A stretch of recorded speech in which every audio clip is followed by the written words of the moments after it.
Dennis Schroder and Kyrie Irving got into a verbal argument that resulted in both players being ejected, a career first for both. Yesterday morning, apparently in reference to their exchange, Kyrie tweeted, quote, "The N-word is a derogatory racial slur. It will never be a term of endearment, reclaimed, flipped. Never forget it's foul and true history. Throw that N-word out the window, right alongside all those other racist words used to describe my people. We are not slaves or ends." A lot of words there. So Fox Sports NBA analyst Chris Broussard is joining us now. Chris, your reaction. Are you surprised by the stance Kyrie took? I'm not surprised. I'm actually very proud of Kyrie. And I texted some people in his inner circle that last night to relay that message to him. I'm glad he took this stance, and I would love it if African Americans en masse took heed to the words that Kyrie says. Because as Shannon knows, this is a very controversial and hotly debated topic in the black community, whether or not we should use the word to refer to each other. Obviously, some think we can, and it's fine, and others think we shouldn't. And Kyrie, if you follow Kyrie on social media, you can see that he is discovering his African and Native American roots. And a lot of many, if not all, but many, maybe I'd say most African Americans who really get deep into their African heritage by studying African history, not just African American history that starts in slavery, but what were we doing in Africa before we were enslaved in America? What religions, what words were we using? What were we like then? African Americans that go that deeply tend to be against us using the N-word. And I think that's where Kyrie is at. I'm in that camp.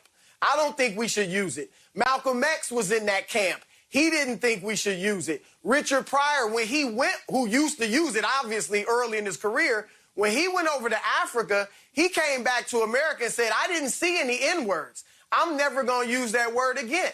So that's where I think Kyrie is at. It's interesting. Back in 2014, I think it was, Nicki Minaj she had like a poster or something that correlated the N-word with Malcolm X. She had a photo of Malcolm X and the N-word on it. And black people en masse got upset. How dare you associate Malcolm X with that word? Which I agree with him. Malcolm was a great leader. But I think it was like, we respect Malcolm. You can't put that word on him. We should have that respect for all black people and say you can't put that word on any of us. Not just Malcolm and Martin Luther King, but all of us. So that's where I'm at with it.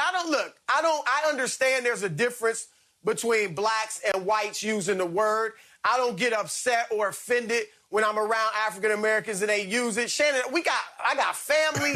I got great friends that use the N-word. You know, it is what it is. But I wish we would not use it, because I do think, in my opinion, like, a lot of African Americans believe that's a remnant of a slave mentality, that we insist on using that word. I believe it's a remnant of the slave mentality, just like we use good hair to describe white people's hair but not black people's hair, just like we have a color complex, light versus dark. I think the N-word falls right in line with all of that stuff. You're right. You're right, Chris. But I think the thing is that, and you know this, in all groups, there have been certain times that we use words to describe one another, that if someone outside of that group were to use it, it would be highly offensive. It would be highly derogatory, or we considered a slur. Like, we talk to one another in our community, we might use the N-word. The gay and lesbian community might use words that are offensive or derogatory within their subgroups. That's fine with them. But if someone else said that, women do use words that if someone outside, not being a woman, were to call them that. But for me, okay, Schroder might have said, and you know, they hear it all the time in the NBA, because the majority of the NBA players are black, and I'm sure when they're talking to one another, they say this.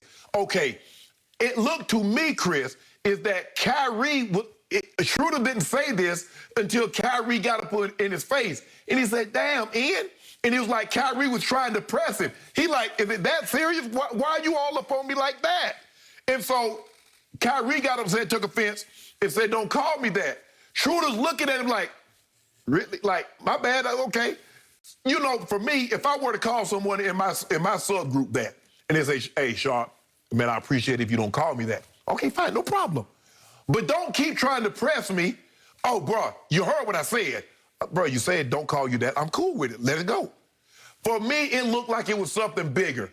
It's hard for me to believe somebody call you that, you blow it up, and keep escalating it to the point that you get removed from the game, because it marred what really was a good game, a huge win for the Lakers. So for me, I get it. If you're in a subculture and you don't want to be called a word that's deemed that someone else called you outside of that group, okay, fine. I have no problem with you verbalizing it. But to take it to the level in which he took it to, Chris, there has to be something. We've seen situations. Two brothers get into a fight and somebody stabbed somebody over a piece of chicken, or somebody did because they didn't take the dog out. That wasn't the factor. There were precursors. That was the final straw. There was something else that went on, that was going on in Kyrie, that caused him to blow up like this and to escalate it. Could I address that quickly, Skip, yes, if I may? Yeah, I think Shannon. And you, look, I'm sure you've known guys that got Afrocentric. Yes. Right? They start coming in the knowledge of Black history.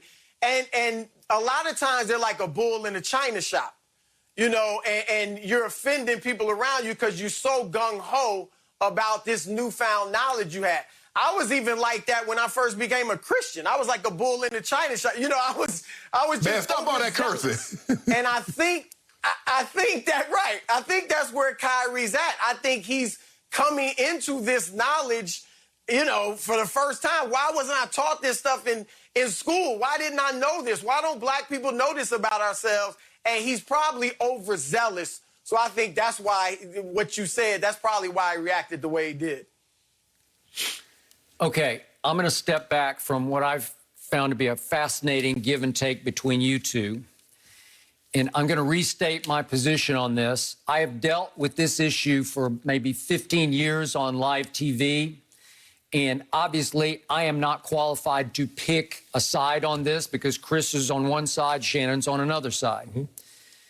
All I know for sure is the original N-word, the one ending in the hard ER, spoken by white people for many years in this country against Black people, the one used to demean Black people, to relegate them to a subhuman form, is simply the most vile and evil word in our language. And I have campaigned for years to try to get it exterminated from our language.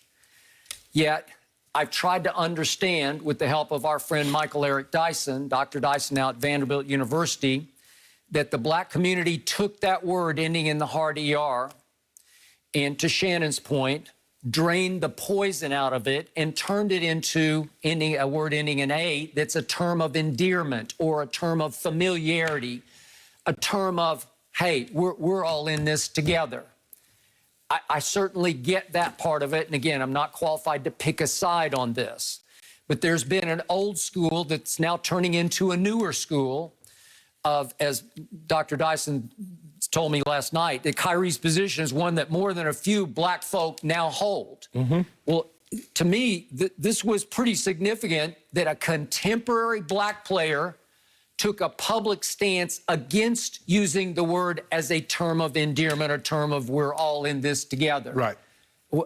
I don't remember that. Help me out, but I don't remember that happening. And Chris goes so far to say, way to go, Kyrie. I'm proud of you for taking that stance. Yet my question to both of you, your community is obviously somewhat split over this. What percent do you feel like are in the old school camp, now becoming new school, of you cannot use that word in any way, shape, or form? And what percent would be in your camp of, hey, it's just how we talk to each other and it's okay? I think for me, Chris, is that because I'm not around that many people anymore, I don't really go sit in the barbershop like I once could, because I was always respectful. If I saw an elderly gentleman or an elderly person in the barbershop, I made sure I didn't use that word because I know they were going to feel uncomfortable with it. Yep. So I tried to make it a course to my surroundings. Now, if it's just a bunch of guys in there, it's going back and forth. When I was on the football field, oh, you trying to be super in today, huh? Oh, we about to slow you down, you know what? So that went back and forth. So for me, in my age bracket, and I say between 35 and 55, we don't have a problem with it. But I know some of the older